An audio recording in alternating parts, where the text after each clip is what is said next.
Is there really $1 billion worth of mammoth bones in the East River? And when am I going diving to hunt for them? Watch until the end and you'll find out.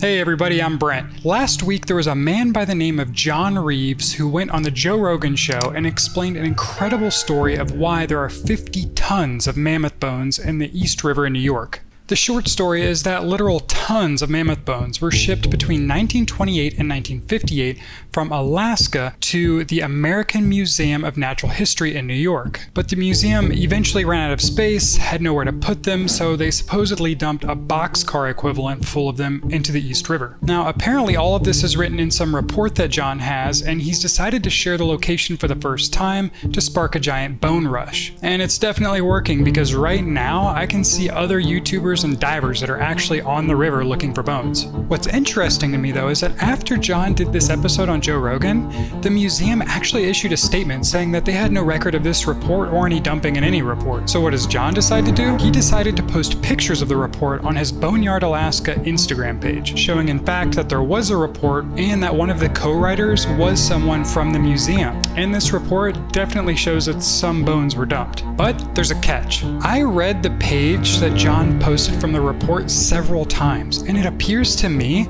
that the bones that were actually dumped were the ones that were less than ideal condition or unidentifiable altogether. Feel free to pause the video on that page, read it a few times, and let me know what you think about it.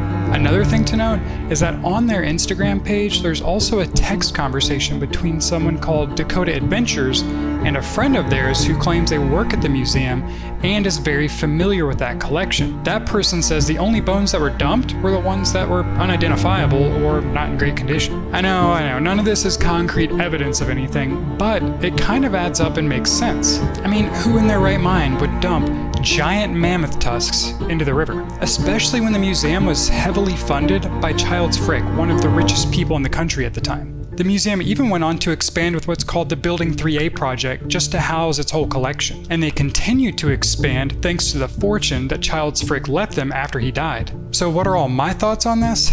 I definitely think some bones were dumped in the river, but I'm guessing these were not collector grade, high quality, identifiable bones. And by the way, even if they were, they've been sitting in salt water for 100 years, surrounded by trash, pollution, silt, and who knows what else. And after doing some research into everything that's been put into that river, I don't think it's a good idea for anyone to be diving in there. But I'm gonna keep researching this topic. I'll let you know what changes if anybody finds anything or what goes on, and I'll keep you posted. Let me know what you think about this.